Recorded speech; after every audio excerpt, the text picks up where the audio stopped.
Maybe you've had the thoughts of, is it even profitable to sell on Etsy? Is it too saturated now to sell my products? And is it too expensive to sell on Etsy's platform? If you've had these thoughts, you're not alone, because I definitely had these thoughts before I even started.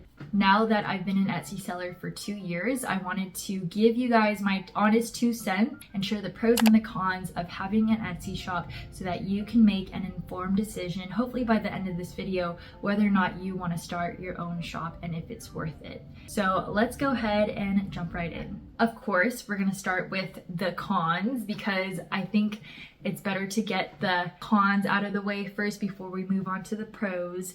The first con is the increase of Etsy seller fees. Starting from 2022, which was 2 years ago, Etsy announced that it would raise its 5% transaction fee. So actually there was a 5% transaction fee and they increased it to 6.5%. 6.5 is a good amount if you think about it. So let me just kind of give you guys a quick rundown of Etsy's fees. There's the transaction fee, the payment processing fee, the listing fees, and the offsite ad fees. And there's also extra ad fees if you do decide to turn on Etsy ads. Let me also give you guys the percentage for each fee. So the transaction fee is 6.5%. Offsite ad fees is around 15%, and then the payment processing fee is 3% plus a 25 cents flat fee, and the listing fee is 20 cents. That was a mouthful. Okay, so we're gonna get a little bit mathy here, and let's say that you sold a $10 digital product on Etsy.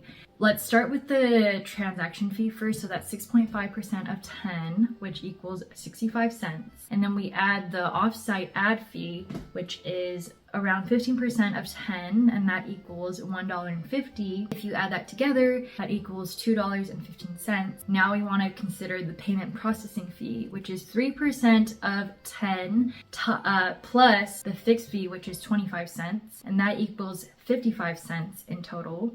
And then we have the listing fee, which is 20 cents. When you add that all together, that is $2.90. And when we subtract that from $10, we end up getting a total of $7.10, which is our net profit. So revenue-wise, it'd be like $10, but our actual net income would be $7.10. So that's definitely something you want to consider in terms of Etsy's seller fees. The good thing about Etsy is that they're very transparent about their fees. They don't try to hide it or anything like that. It's just something you need to consider when you do start an Etsy shop. Okay, so number 2 is high competition among sellers. So if you've had that thought of, is Etsy too saturated now, especially in 2024? Is it going to be more saturated as time goes? Let me just say, just like any selling platform, there's bound to be higher competition among sellers. These Etsy shops that you've probably stumbled upon, they've been there for a while. Like I'm talking 10 plus years. They had a lot of experience. They're very dominant in their niche.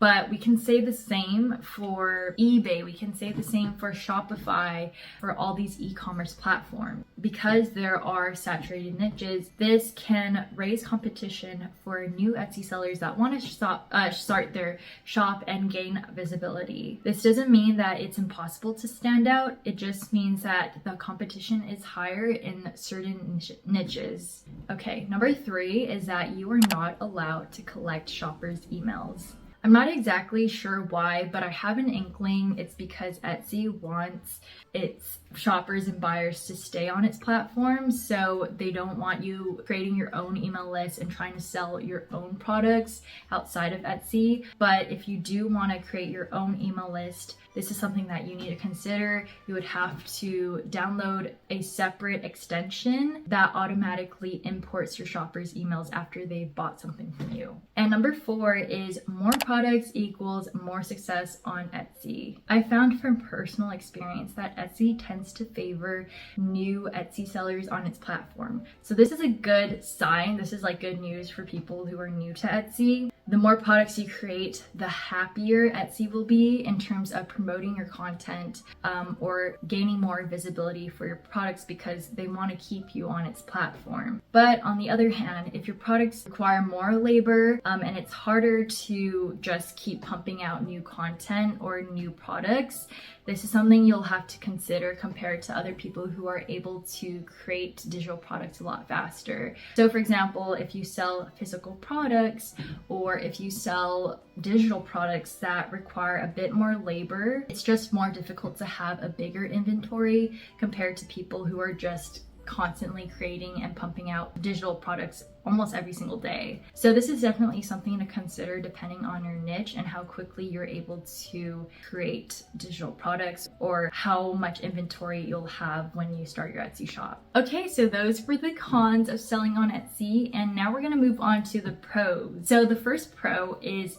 ranking on Etsy is not as hard as you think. Believe it or not, it's actually a lot easier to rank on Etsy compared to other platforms. For example, if you're trying to start a blog, it is really difficult to rank on Google right away because it takes time for Google's search engine to understand what you're even writing about, the content that you're creating. But for Etsy, if you just have a handful of products and you're using, keyword rich titles and you're doing SEO right, it is actually not that hard to rank as a new seller because there's also so many shoppers and buyers out there that are looking for different things. This means that the more specific you can get about the products you create, the higher chance you have of ranking. Number two is that there are plenty of opportunities for growth. I'm sure that you've seen, like maybe through a blog or through YouTube, or maybe someone that you personally know that has started an Etsy shop and have made it a full-time business. Many Etsy shop owners share about their experiences from starting a side hustle and making it full-time. So it's definitely possible to grow your shop and earn income from it. You can watch my video on how I've made $20,000 just from starting an Etsy shop 2 years ago, and it has changed my life. Okay, I don't want to be dramatic. It's changed my life in the way that I didn't expect it to because it's taught me a lot about discipline. It's also taught me a lot about business, like learning how to start and continue a business or a side hustle, I guess, and also just how to manage customer service. So it's not just about the income that you'll see that will grow over time, but it's also about what you learn through the process of having an Etsy shop. Okay, number three is seller fees are cheaper than most platforms. I know that I just said as the first part of the cons list is that Etsy increased its seller fees, but it's actually a lot lower than most platforms. Though there might be platforms that don't have a transaction fee, there are certain platforms like Shopify that have a pricing plan. For example, if you want to sell on like Wix, you have to pay $27 a month for their basic plan. One of the biggest things that I hear about Etsy is that it's expensive to sell.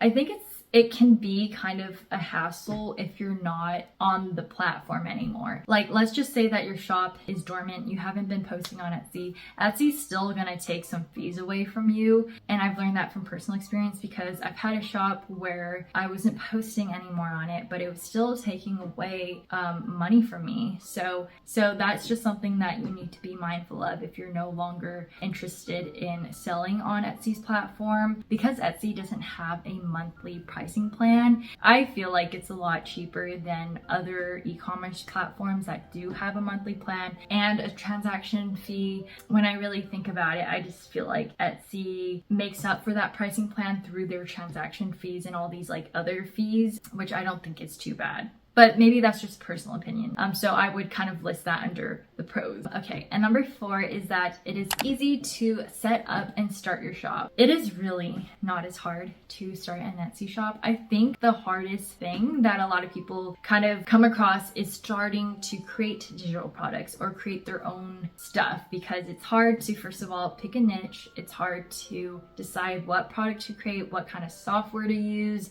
to create your product, because everything else, like Etsy's interface, all of that is so straightforward. I think it only took me 30 minutes to like just create an account, but creating the product itself took like 3 hours or 5. I'm not even sure. I don't want that to scare you or prevent you from starting an Etsy shop, which is why I'm going to list a freebie that I've created a while back. It is a launch your Etsy shop checklist, and basically it goes through all the steps of how to start your own Etsy shop. I've also created some free mock-ups and also products that you can use to just open your shop. So the thing that no one really tells you about when you start your Etsy shop is you actually have to post one listing. You can't just launch your Etsy shop without any product created. If you want to get this checklist, I'm going to provide it in the description box below. If you want to save $8, I always say this in my Etsy videos, but literally save that $8. I'm going to give you guys a link where you get 40 free listings. So when you open your shop, it is completely free. You are not paying out of pocket. So I hope that this gave you guys a better idea of whether or not you want to start your own Etsy shop. If you really want my 2 cents, I would say it's worth it because 2 years ago, I had $0 from Etsy, and 2 years later I have over 20k. That's not to brag or anything, but it also shows like you start with nothing, but through hard work and consistency, yeah, you can make money from a side hustle. Granted, I'm not making full-time income from Etsy, but that is okay because I'm just really grateful to even have side hustle income, which is why I teach you guys how to create and how to start and grow a side hustle. I'm not teaching you how to make full-time income from it, because I mean then I would be a hypocrite because I am not making that amount. So is it worth it? I would say yes. And I do want you to consider as well, what are your goals with starting an Etsy shop? Because I think a lot of people have the expectation that I want to quit my 9-to-5 job and become full-time with Etsy. And I'm not saying that isn't possible. I'm gonna say it takes a lot of hard work. I'm not gonna sugarcoat it. I mean, I have been grinding with my Etsy shop for the past 2 years. I'm not making full-time income, but also my goal wasn't to quit my 9-to-5 and just go full-time with Etsy. This is just really nice passive income for me. Well, passive now, but before it was very active. It really depends on what your long-term goals are, where you want to take your Etsy shop. And if you guys have any future video topics that you want me to talk about, whether it's Etsy, blogging, or just anything, let me know in the comments below. I hope you guys have an amazing day, and I will talk to you guys soon.